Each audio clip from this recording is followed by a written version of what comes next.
Ada anggota tim ses dari salah satu caleg DPR RI dari Partai Nasional yang ketika melakukan kampanye terhadap para pemilihnya mengusung tema-tema politik identitas. Dia menyebut misalnya jangan pilih anggota DPR RI dari Aceh, Cina, tapi pilihlah orang kita sendiri, yaitu orang Aceh.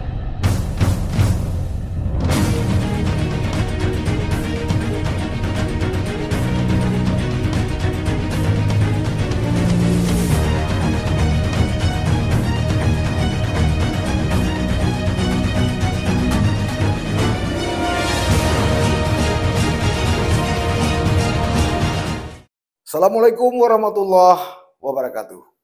Sahabat Titik Balik, apa kabar Anda? Mudah-mudahan masih tetap dalam lindungan Allah Subhanahu wa Ta'ala, sehat dan sukses selalu.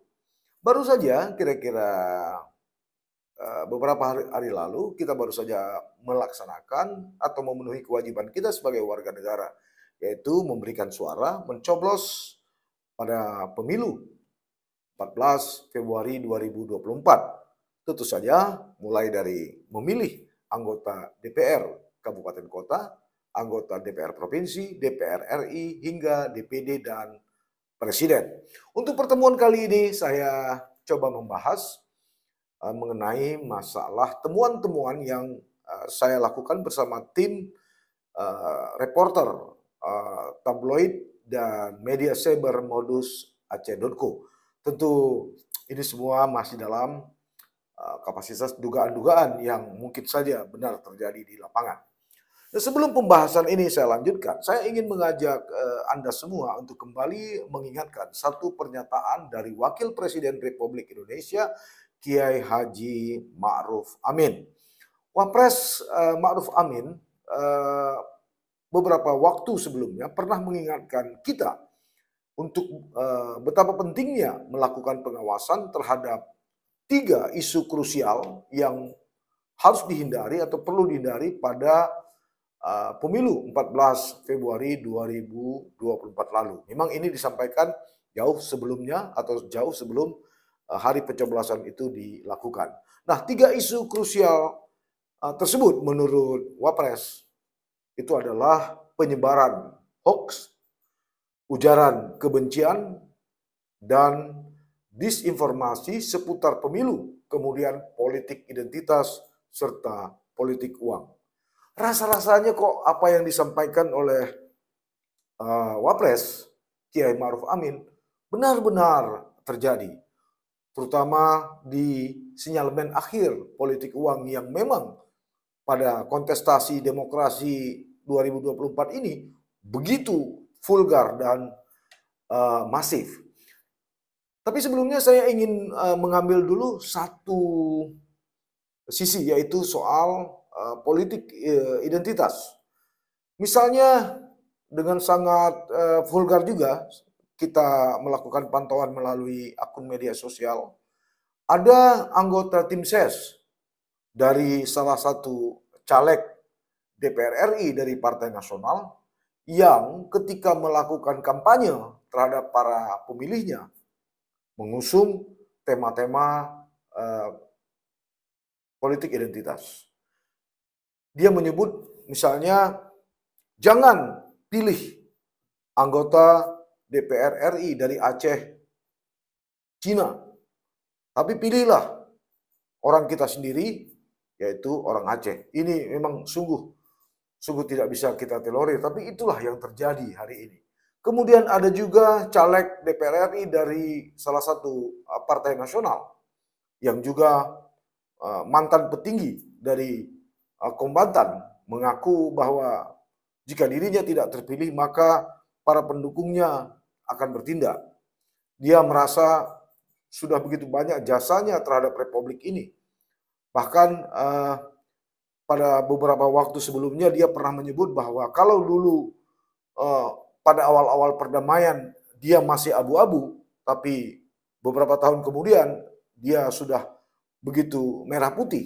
Lalu karena komitmen itu dia maju sebagai calon anggota DPR RI dari salah satu partai nasional dan dia yakin akan dipilih oleh masyarakat. Tapi sekali lagi rasa-rasanya dari perolehan suara yang mulai bergulir, yang bersangkutan tidak akan terpilih atau mewakili Aceh dari Dapil 1. Nah, kita lihat apakah ketidakterpilihan itu akan berbuntut pada aksi-aksi yang dia sebutkan sebelumnya. Tapi kita berharap itu tidak terjadi. Sahabat titik balik, memang persoalan kontestasi ini tidak bisa, kontestasi demokrasi maksud saya, beberapa hari lalu tidak bisa kita lihat sesederhana apa yang terjadi. Tidak bisa kita nilai bahwa ini sesuatu yang biasa-biasa saja terjadi. Ini ibarat pepatah, sudah mulai berkembang atau terjadi mulai dari hilir hingga ke hulu. Misalnya saja pada sistem pemilu kali ini dengan sistem rekrutmen para caleg dengan melakukan proporsional terbuka. Nah, rekrutmen caleg secara proporsional terbuka ini telah menimbulkan persaingan yang dalam tanda petik juga tidak sehat. Tidak hanya terjadi antar partai politik, tapi juga secara internal partai politik. Jadi pergesekan di internal itu begitu tajam antara caleg yang memang kader dari partai politik dengan caleg yang diendos atau yang direkrut orang-orang di luar dari kader yang kemudian dianggap tingkat popularitasnya tinggi sehingga bisa memberikan efek elektoral kepada partai politik tersebut. Memang ada yang berhasil, tapi ada juga yang tidak berhasil. Di Aceh misalnya, ada beberapa caleg untuk tingkatan DPR Aceh yang selama ini dikenal, sangat dikenal melalui media sosial, yang memiliki pengikut atau follower di media sosial hingga ratusan ribu. Awalnya diasumsikan bahwa dengan pengaruh di media sosial begitu tinggi, kemungkinan tingkat keterpilihan juga akan tinggi. Tapi faktanya ada caleg influencer atau selebgram atau penggemar media sosial yang saya sebutkan tadi memiliki pengikut yang begitu banyak. Untuk kursi DPR RI ternyata kandas, untuk kursi DPRA juga kandas.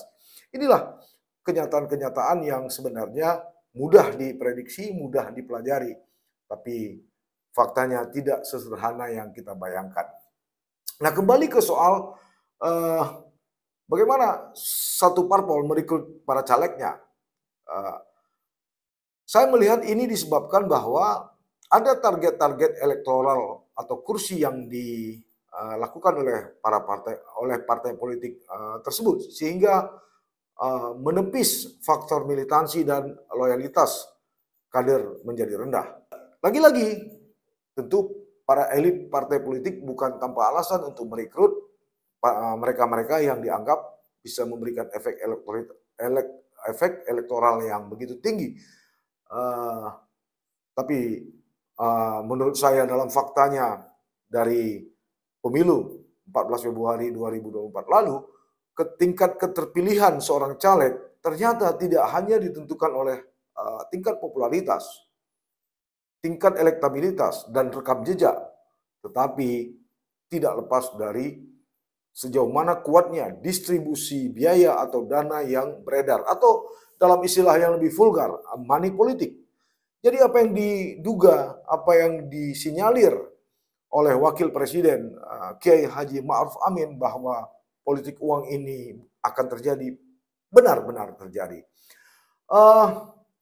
Memang tidak semua partai politik dan caleg memiliki saksi di tempat pemungutan suara atau TPS.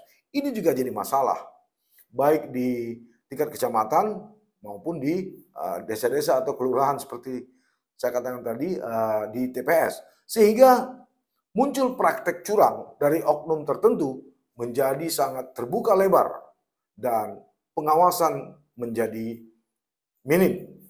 Diduga tarik-menarik saksi antar caleg juga masif terjadi. Ini disebabkan karena jumlah biaya yang harus dikeluarkan oleh partai politik dan calon anggota legislatif itu cukup besar. Sehingga mayoritas atau tidak sedikit di Aceh khususnya partai politik atau caleg yang tidak memiliki saksi di tingkat paling rendah, yaitu TPS. Ini persoalan internal di partai politik dan caleg. Tapi apa yang terjadi hari ini juga tidak terlepas dari persoalan penyelenggara. Nah, kalau kita mau jujur, yang terjadi sebelumnya adalah rekrutmen dari penyelenggara pemilu ini mulai dari tingkat pusat hingga provinsi dan kabupaten kota, bahkan kecamatan dan desa. Ini tidak terlepas dari ikutan-ikutan kepentingan dari partai politik. Karena dilakukan melalui parlemen. Ambil contoh beginilah, katakanlah misalnya komisioner kalau di pusat itu namanya KPU, tapi kalau di Aceh namanya KIP, di kabupaten kota. Nah, ini yang melakukan rekrutmen, yang melakukan seleksi, yang menentukan pilihan itu adalah di parlemen, dari tingkatan yang paling rendah DPRK atau DPR kota dan kabupaten hingga ke provinsi. Tentu saja para personil yang terpilih ini tidak bisa lepas dari kepentingan partai politik. Dalam bahasa yang lebih vulgar, diduga ini adalah orang-orang titipan dari partai politik. Nah, begitu mereka terpilih, mereka juga melakukan rekrutmen terhadap panitia penyelenggara di tingkat yang paling bawah, mulai dari desa atau kelurahan hingga kecamatan. Tentu saja, si komisioner ini juga harus mengikuti instruksi atau permintaan atau perintah dari induk semangnya yang ada di parlemen agar mengakomodir ataupun merekrut orang-orang yang menurut partai politik itu pada tingkat yang paling rendah. Itu adalah orang-orang dia yang mampu menjaga partainya, yang mampu menjaga suara dari caleg-calegnya. Begitulah hierarkinya. Begitulah tangga yang terjadi. Miris, ya miris memang. Akibatnya apa? Satu hari setelah Pileg dan Pilpres atau tanggal 15 Februari, saya melakukan beberapa pemantauan di Kota Banda Aceh dan Aceh Besar. Hasilnya memang sangat tidak enak. Katakanlah misalnya rekap C1 itu, mayoritas yang ada dari TPS atau dari desa atau dari kampung itu tersandra di kecamatan atau di KPPS atau di PPK. Jadi sehingga sangat sulit, bahkan komisioner KIP kabupaten kota dan provinsi itu sangat sulit mengakses. Usut punya usut, cari punya cari informasi, sedikit agak terkuak. Diduga bahwa rekap C1 itu lebih dulu disampaikan oleh oknum KPPS dan oknum PPK itu kepada elit partai politik yang ada di kabupaten kota atau setidaknya dari anggota atau caleg dari partai politik yang dulu membantu dia. Jadi bukan kepada KIP kabupaten dan kota atau provinsi, tapi lebih dulu diterima oleh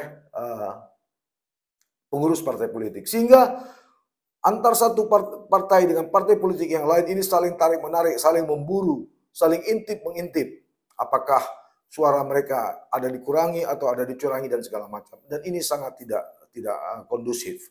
Kemudian sayup-sayup terdengar munculnya praktek pencucian uang dari oknum para bandar narkoba atau diduga dalam proses kontestasi kemarin ada sebagian besar caleg yang memainkan politik uang atau money politik itu. Sumber uangnya memang berasal dari yang tidak halal atau diduga berasal dari para bandar narkoba di Aceh. Namun dugaan-dugaan ini sampai saat ini tidak mampu dideteksi oleh pengawas pemilu atau Bawaslu. Bawaslu juga tidak mau atau Bawaslu juga terkesan tidak mau repot atau nyaris tidak akan turun ke tempat kejadian perkara atau TPS dengan alasan kadang-kadang ada kasus dengan alasan tidak memenuhi unsur pelanggaran, harus membuat laporan dan segala macam. Jadi mereka lebih banyak menerima laporan yang bersifat pemberitaan media atau yang lainnya. Kemudian apa akibatnya? Nah, hari ini ada sejumlah daerah di Aceh termasuk di Sabang bahkan di Kota Banda Aceh yang terjadi PSU. Ya. Pemungutan suara ulang. Yang ini semua merupakan hasil dari rekomendasi dari panitia pengawas. Ya. Nah, ini menunjukkan bahwa ada yang abai dalam pengawasan di tingkat TPS. Artinya, rekomendasi PSU tidak berdasarkan hasil penelitian dan pengamatan dari pengawas itu sendiri, tetapi justru pada tataran pengawas di kecamatan dan kabupaten kota. Artinya Bawaslu tingkat provinsi ini tidak begitu ini. Nah, inilah beberapa persoalan yang menurut saya itu mulai sangat krusial. Kondisi ini lebih diperparah lagi setelah Sirekap KPU bermasalah, jaringannya bermasalah, sehingga banyak caleg dari semua partai politik, baik partai nasional maupun partai lokal di Aceh, pada semua tingkatan melakukan klaim bahwa dialah yang memperoleh suara terbanyak, bahwa dialah yang ini, yang itu. Sementara C1 belum diumumkan secara terbuka dan lain sebagainya. Kondisi ini sangat berbahaya dan rawan menurut saya dengan berbagai masalah hukum nantinya. Mudah-mudahan tidak diikuti dengan perbuatan-perbuatan kriminal. Ini yang terjadi tentu akan banyak lagi yang belum mampu saya rekam, saya tabulasi. Ini seiring dengan bergulirnya waktu. Akan terus coba kami lakukan rekap terhadap kelemahan-kelemahan ataupun peristiwa-peristiwa yang tidak lazim terjadi pada kontestasi demokrasi 5 tahunan 14 Februari 2024 lalu. Nah, ini tentu tidak jauh bertolak belakang berbeda dengan pemilu pada kasus 2019 lalu. Nah, dari catatan yang coba saya buka-buka kembali, di tahun 2019 juga ada daftar pemilih tetap atau DPT yang kurang valid. Ini juga sepertinya terjadi di 2024. Ada juga pemilih yang tidak diberikan kesempatan untuk menggunakan hak pilihnya. Kemudian KPU atau KIP tidak melaksanakan putusan atau rekomendasi dari Bawaslu. Dan juga ada politik uang. Jadi politik uang ini dari pemilu ke pemilu, dari pilpres ke pileg, dari pileg ke pileg terus saja terjadi. Kemudian di 2019 diduga ada juga pelanggaran mengenai soal netralitas ASN, oknum TNI dan Polri. Kemudian diduga juga ada pelanggaran tata cara administrasi atau kotak suara yang tidak disegel. Tidak ada daftar hadir pemilih. Terjadinya pembukaan kotak suara yang tidak sesuai prosedur dan lain-lain. Kemudian diduga juga ada terjadi penggelembungan atau perubahan hasil perolehan suara. Kemudian di 2019 juga ada dugaan bahwa penyelenggara pemilu tidak melaksanakan tugasnya sesuai dengan peraturan perundang-undangan. Itulah beberapa kesamaan-kesamaan antara 2019 hingga 2024. Lantas apa yang harus menjadi titik perhatian dari berbagai persoalan tadi? Menurut saya ada beberapa hal yang semestinya mesti kita wacanakan dari sekarang. Salah satunya adalah, kalau menurut saya pribadi, bahwa sistem pelaksanaan pemilu, alangkah baiknya kita kembali ke sistem proporsional tertutup, tidak terbuka seperti soal ini yang membuat hancur-hancuran. Terjadi persaingan di bawah dengan tingkat politik uang yang begitu vulgar dan terang-terangan terbuka gitu ya. Nah, kita lihatlah melalui media-media sosial, sekian banyak orang mengupload rekaman-rekaman soal politik uang, soal pelanggaran lainnya, ada surat suara yang sudah dicoblos. Karena itu KPPS menurut saya ke depan dan PPK sebaiknya diisi oleh orang-orang non partai. Artinya kita kembali kepada awal-awal pemilu di tahun 99 misalnya, itu petugas KPPS dan PPK ini sebaiknya diisi oleh para mahasiswa, oleh aktivis LSM, oleh kalangan akademisi, sehingga lebih netral daripada yang ada saat ini, yang mereka adalah mendapat rekomendasi atau orang-orang yang direkom atau yang diusung oleh partai politik. Sehingga ini sangat tidak netral. Kemudian ke depan insya Allah 5 tahun mendatang, tentu sistem teknologi informasi sudah sangat berkembang dan maju. Walaupun saat ini sudah berkembang, namun masih berpikir, masih ancang-ancang, masih melakukan kajian-kajian dengan sistem pemungutan suara. Sehingga diputuskan pada pemilu 2024 ini masih menggunakan kertas suara dan kotak suara.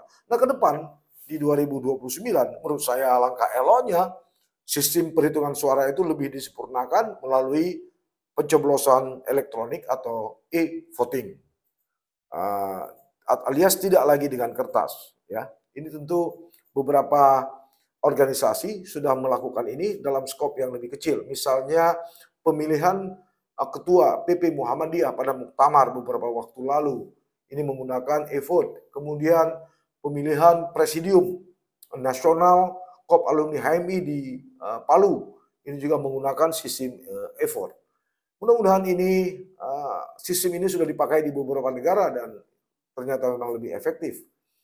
Nah, terakhir saya kira soal kualitas sumber daya manusia penyelenggara pada semua tingkatan juga harus lebih ditingkatkan. Jadi mulai dari TPS, PPK, kabupaten, kota, provinsi hingga pusat. Lagi-lagi rekrutmen para penyelenggara mulai dari pusat hingga ke daerah harusnya lebih transparan, lebih berkualitas. Saya kira itu yang bisa saya sampaikan pada titik balik pekan ini. Kembali saya berharap dan meminta jika menurut Anda program ini memberikan informasi bermanfaat, tidak salah kalau Anda subscribe, Anda klik lonceng notifikasinya, Anda komen di bawah apa yang harus dilakukan, apakah Anda setuju atau tidak setuju.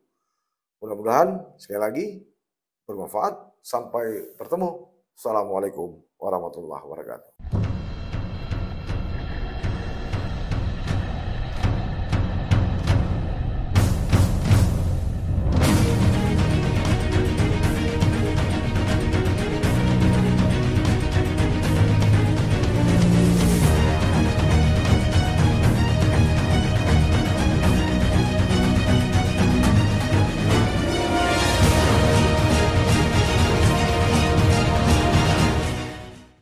Jangan lupa like, komen, dan subscribe. Serta aktifkan lonceng notifikasi.